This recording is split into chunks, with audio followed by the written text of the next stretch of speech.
दोस्तों, आज हम आपको सुनाने जा रहे हैं उस महापुरुष की गाथा जिन्हें खाटू श्याम बाबा कहा जाता है। ये वही श्याम हैं जिन्हें कलयुग का अवतार माना जाता है। कहा जाता है कि जो भी सच्चे मन से बाबा को पुकारता है, बाबा उसकी प्रार्थना अवश्य सुनते हैं। उनकी महिमा इतनी अद्भुत है कि भक्तजन उन्हें हारे के सहारे कहते हैं। बाबा श्याम की यह कहानी केवल आस्था की नहीं है, बल्कि बल, भक्ति और बलिदान की ऐसी मिसाल है जो संसार में दुर्लभ है। बारबरिक का जन्म बहुत समय पहले, महाभारत युद्ध से भी पहले, भीमसेन के पुत्र घटोत्कच का विवाह नागकन्या मोरवी के साथ हुआ। इस विवाह से एक पुत्र का जन्म हुआ, बारबरिक। बारबरिक बचपन से ही अद्भुत था। उसका शरीर दिव्य तेज से चमकता था। उसकी माता मोरवी ने उसे सदैव साहस और धर्म के मार्ग पर चलने की शिक्षा दी। पिता घटोत्कच राक्षस कुल से थे, परंतु उनमें भीम का बल और पांडवों की निष्ठा समाई हुई थी। इसीलिए बारबरिक का बचपन से ही युद्ध और शस्त्र विद्या में गहरा रुझान था। भगवान शिव से वरदान कहा जाता है कि बारबरिक को शस्त्र विद्या इतनी प्रिय थी कि बचपन से ही वह धनुर्विद्या और तलवारबाजी में निपुण हो गया। उसकी साधना देखकर स्वयं भगवान शिव प्रसन्न हुए।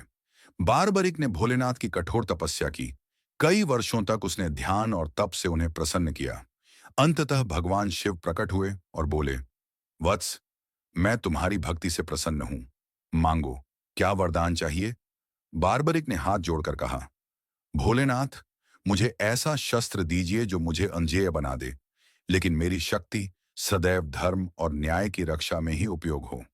शिवजी ने प्रसन्न होकर उसे 3 अमोघ बाण, 3 बाणों का धनुष प्रदान किया। पहला बाण जिस किसी वस्तु को लक्ष्य बनाकर छोड़ा जाए, वह तुरंत चिह्नित हो जाती। दूसरा बाण जिस किसी वस्तु को नष्ट करना हो, वह तुरंत भस्म हो जाती। तीसरा बाण पहले से चिह्नित वस्तु को पुनः सुरक्षित कर देता। इस प्रकार केवल 3 बाणों से बारबरिक संपूर्ण संसार को जीतने की क्षमता रखता था। भगवान शिव ने साथ ही यह आशीर्वाद भी दिया कि तुम्हारे इन बाणों से धर्म की रक्षा होगी। तुम्हारा नाम युगों युगों तक लिया जाएगा। बारबरिक की प्रतिज्ञा जब बारबरिक बड़ा हुआ, तो उसने एक प्रतिज्ञा ली, मैं सदैव निर्बलों और हारे हुए पक्ष का सहारा बनूंगा। जिस युद्ध में भी मैं भाग लूंगा, मैं केवल उस पक्ष का साथ दूंगा जो दुर्बल और हारने की स्थिति में होगा।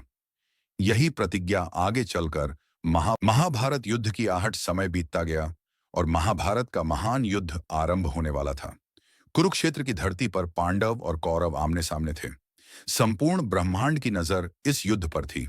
बारबरिक को जब यह समाचार मिला, तो वह भी युद्ध देखने और उसमें भाग लेने के लिए व्याकुल हो उठा। उसने अपनी माता मोरवी से अनुमति मांगी। माता ने कहा, पुत्र, तुम युद्ध भूमि जा सकते हो, परंतु याद रहे कि तुम्हारी प्रतिज्ञा कठिन है। जब तुम युद्ध में उतरो, तो यह सुनिश्चित कर लो कि तुम्हारा कदम धर्म की ओर हो। बारबरिक ने वचन दिया और अपने 3 बाण और धनुष लेकर युद्ध भूमि की ओर चल पड़ा। श्री कृष्ण से भेंट जब बारबरिक युद्ध भूमि की ओर जा रहा था, तभी श्री कृष्ण ने उसे मार्ग में रोक लिया। कृष्ण ने साधारण ब्राह्मण का रूप धारण किया और उससे पूछा, वत्स, तुम कौन हो और कहां जा रहे हो? बारबरिक ने विनम्रता से उत्तर दिया, मैं घटोत्कच का पुत्र बारबरिक हूं। मैं महाभारत युद्ध में भाग लेने जा रहा हूं। मेरी प्रतिज्ञा है कि मैं सदैव हारे हुए पक्ष का साथ दूंगा। कृष्ण मुस्कुराए और बोले, लेकिन यदि तुम युद्ध भूमि में उतरे, तो एक बड़ी समस्या उत्पन्न होगी। मान लो पांडव हारने लगें, तो तुम उनका साथ दोगे। फिर जब कौरव हारने लगें, तो तुम उनका साथ दोगे। इस प्रकार तुम अकेले ही दोनों पक्षों का अंत कर दोगे। बारबरिक ने दृढ़ स्वर में कहा, हाँ, यह सत्य है। मेरी शक्ति ऐसी है कि मैं 3 बाणों से संपूर्ण युद्ध समाप्त कर सकता हूं। कृष्ण ने बारबरिक की परीक्षा लेने के लिए कहा, यदि तुम सच में इतने शक्तिशाली हो, तो क्या तुम एक पीपल के वृक्ष की सारी पत्तियों को केवल 3 बाणों से भेद सकते हो? बारबरिक ने तुरंत धनुष उठाया और एक बाण छोड़ा। पहले बाण ने सभी पत्तियों को चिह्नित कर दिया। जब दूसरा बाण छोड़ा, तो उसने एक एक करके हर पत्ती को भेद दिया। अंत में तीसरे बाण से सबको पुनः सुरक्षित कर दिया। कृष्ण यह देखकर चकित हो उठे। उन्हें झांत हो गया कि यह बालक साधारण नहीं है,